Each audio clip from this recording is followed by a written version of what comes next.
राजस्थान की विधानसभा का चुनाव जोरदार तरीके से प्रचार चल रहा है और इसी प्रचार के दौरान हमारे स्टूडियो में आज भारतीय जनता पार्टी के किसान मोर्चा के जिलाध्यक्ष दुकाराम जी बता रहे हैं, राजपुरी जी बता रहे हैं। बहुत सीनियर भारतीय जनता पार्टी के नेता माने जाते हैं, काफ़ी जमीन से जुड़े हुए कर्मठ कार्यकर्ता माने जाते हैं।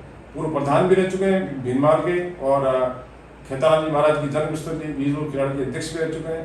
हम इनका स्वागत करते हैं स्टूडियो में आने से। आपका स्वागत है। आज कुछ चर्चा करेंगे राजनीति के बारे में। क्या हाल है आपके जालौर जिले की भारतीय जनता पार्टी की राजनीति और कैसे आप प्रचार कर रहे हैं, कैसे जिता रहे हैं, बताओ कितनी सीटों पे जितवा रहे हैं? भारतीय जनता पार्टी जालौर की 500 सीटें जीतने जा रही है और भारतीय जनता पार्टी के प्रत्येक कार्यकर्ता इस चुनाव को एक मिशन के रूप में लेकर काम कर रहे हैं। हम बूथ लेवल तक भारतीय जनता पार्टी पूरे प्रयास कर रही है कि हमारी 500 की 500 सीटें जीते। किसान मोर्चे के आप जिलाध्यक्ष हैं, तो क्या आपके जो है इस किसान मोर्चे के हिसाब से आप कैसी प्लानिंग कर रहे हैं? ऐसा है कि किसान मोर्चा जालौर जिले में हर बूथ तक काम कर रहा है और सबसे बड़ी बात हमारे लिए बहुत ही अच्छी है कि यहाँ जो अभी हमारा मैनिफेस्टो है, इसमें केंद्र की सरकार ने किसानों के प्रति आय दुगनी करने के जो प्रधानमंत्री जी की घोषणा थी, उसकी ओर कदम बढ़ाए हैं और किसान सम्मान निधि की जो राशि मिल रही थी उसको भी दुगना किया है। समर्थन मूल्य सारे उपज के बढ़ाए हुए हैं और इसके बाद राजस्थान में विशेष तौर पर आने वाली सरकार से भी हम ये उम्मीद किसानों को है कि जो बेहतर से बेहतर किसानों का काम करेगी। माही बजाज को लेकर क्या प्लानिंग है आपकी सरकार? माही बजाज के लिए पूर्व में भी जब वसुंधरा जी की सरकार 2013 में बनी तो उसके बाद यहाँ की माही की सर्वे के लिए एक कार्यालय भी खोला था और उसके बाद सर्वे का कार्य भी शुरू किया था। उसके लिए प्रथम किस्त भी जारी हुई थी। तुरंत चुनाव के बाद कांग्रेस की सरकार आ गई और गहलोत सरकार ने उस पर कोई काम नहीं किया। अब जब चुनाव आए तब गहलोत सरकार ने किसानों को और यहाँ जालौर की जनता को गुमराह करने के लिए उनके घोषणा पत्र में ये जरूर डाला है, परंतु मैं दावे के साथ कहता हूँ कि भारतीय जनता पार्टी की सरकार बनने के बाद माही बजाज पर ये जरूर काम करेगी। कांग्रेस के मैनिफेस्टो में एक अभी महिला मुखिया को प्रति वर्ष 10,000 देने की उन्होंने घोषणा की है। साहब, इन्होंने कहाँ घोषणाएं नहीं की। कर्नाटका चुनाव की इनका घोषणा पत्र देख लें और आज वहाँ धरातल पर देख लें, उसमें से कुछ भी नहीं हुआ। राजस्थान के अंदर इनका जो 2018 का मैनिफेस्टो था उसको लेकर हम बैठ जाए तो इन्होंने 10% भी उस बजट घोषणा पर काम नहीं किया है। ये हम दावे के साथ कह सकते हैं, चाहे किसानों के बारे में हो, युवाओं के बारे में हो, ये महिलाओं के बारे में हो। अब जब चुनाव आए, बजट के अंदर गहलोत सरकार ने घोषणाएं कर दी कि बिजली 100 यूनिट तक हम घरेलू कनेक्शन में माफ करेंगे। बजट घोषणा के बाद इन्होंने उज्ज्वला के जो लाभार्थी हैं उनको 500 रुपये में हम सिलेंडर देंगे। ये बजट घोषणा में होने के बाद इन्होंने, आपको पता हो तो, एक राहत कैंप के नाम से 60-70 दिन तक ड्रामा किया जनता को मात्र बेवकूफ़ बनाने के लिए कि आप रजिस्ट्रेशन करवाएं। तो क्या उज्ज्वला के रजिस्ट्रेशन डाटा इनके पास नहीं था?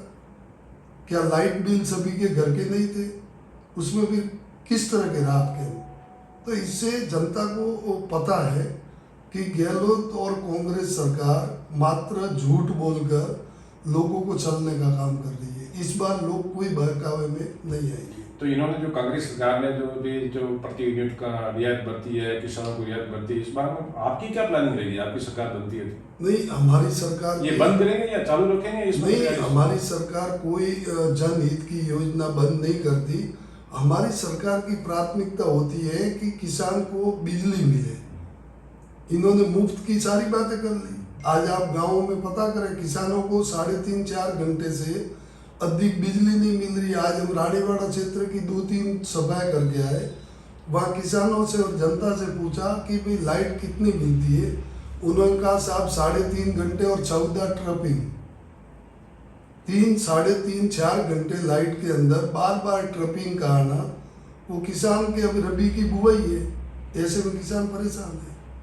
जब लाइट ही नहीं है तो भारतीय जनता पार्टी का काम क्या है कि जो हम वादा कर रहे हैं, आपने देखा मोदी जी ने जितने वादे किए अब तक करीब करीब सारे वादे पूरे हुए, और इस बार भी मोदी जी की गारंटी है। इसके सामने कांग्रेस की झूठी गारंटी है, कोई महत्व नहीं रखती, ये जनता जानती है।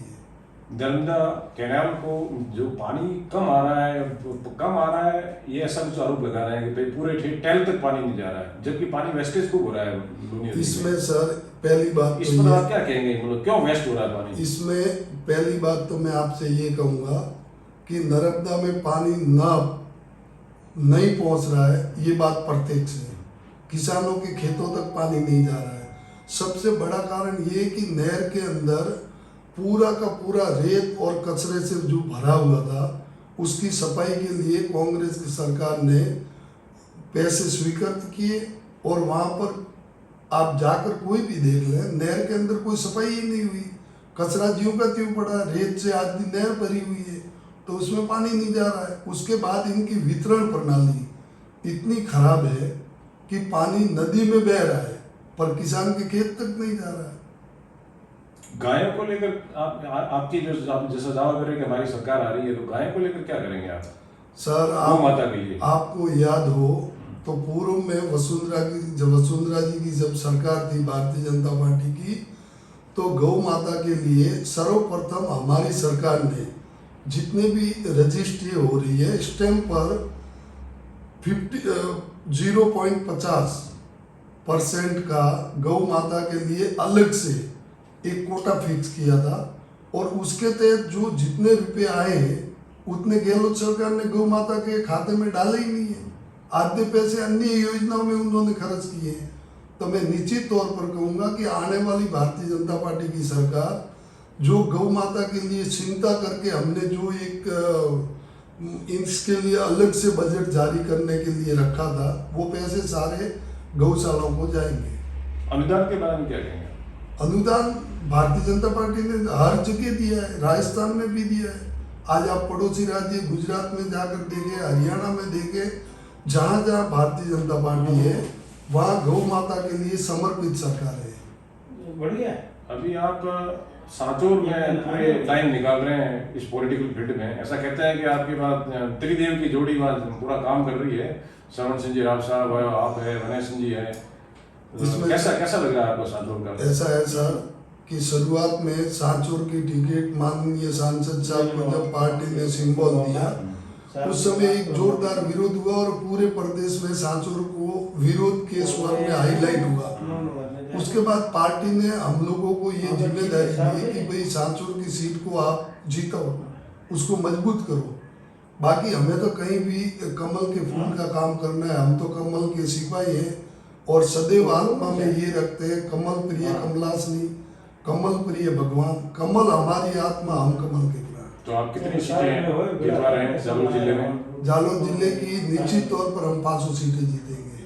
फलोदी सट्टा बाजार कुछ गड़बड़ कह रहा है कि भाई नहीं, अब ऐसा कयास लगाने वाले हैं, सट्टे वाले भी लगाएंगे, सर्वे वाले भी लगाएंगे, हर जगह तक सर्वे वाला भी नहीं पहुंच सकता। लोगों का जो आज की योगी जी की सभा सांचौर की हुई है, ऐतिहासिक भीड़ उस सभा में रही। वसुंधरा जी की भीड़, जालोर भीनमाल की आप देख लें, आवर की देख लें, जो जनता के अंदर भारतीय जनता पार्टी को लाने का उत्साह और नकारा कांग्रेसी सरकार को जड़ से उखाड़ फेंकने का जो मानस तय हुआ है, वो हर मतदाता के चेहरे पर दिख रहा है। सांचौर में त्रिकोणीय फाइट मान रहे हैं या चतुष्कोणीय फाइट मान रहे हैं? नहीं, चतुर्थ है। कांग्रेस का शमशेर अली जी, कांग्रेस से बहुत सारे कार्यकर्ता त्रस्त हैं और वो सारे के सारे निर्दलीय, वो बसपा के विधायक आदरणीय शमशेर अली जी के पक्ष में काम कर रहे हैं। और भारतीय जनता पार्टी में भी जरूर निर्दलीय बगावत की जीवाराम जी ने, पर भारतीय जनता पार्टी के कार्यकर्ता बहुत समझदार है। और जिस तरह मैंने कमल वाला मंत्र आपको कहा ये मंत्र हर कार्यकर्ता के दिल में है। निश्चित तौर पर 25 तारीख को मतदान भारतीय जनता पार्टी के पक्ष में करेंगे। आप थे भारतीय जनता पार्टी किसान मोर्चा के जिलाध्यक्ष थे तुकाराम जी राजपुरोहित, और इनसे हमने किसानों को लेकर और चुनाव प्रचार को लेकर काफ़ी चर्चा की। आशा करते हैं कि आपकी जो अंदर ख्वाब है, सपने हैं, वो पूरे हुए और अति शीघ्र वापस हमारे स्टूडियो में एक बार समय निकालें। आपका बहुत बहुत आभार, सभी दर्शकों का भी आभार, धन्यवाद। धन्यवाद।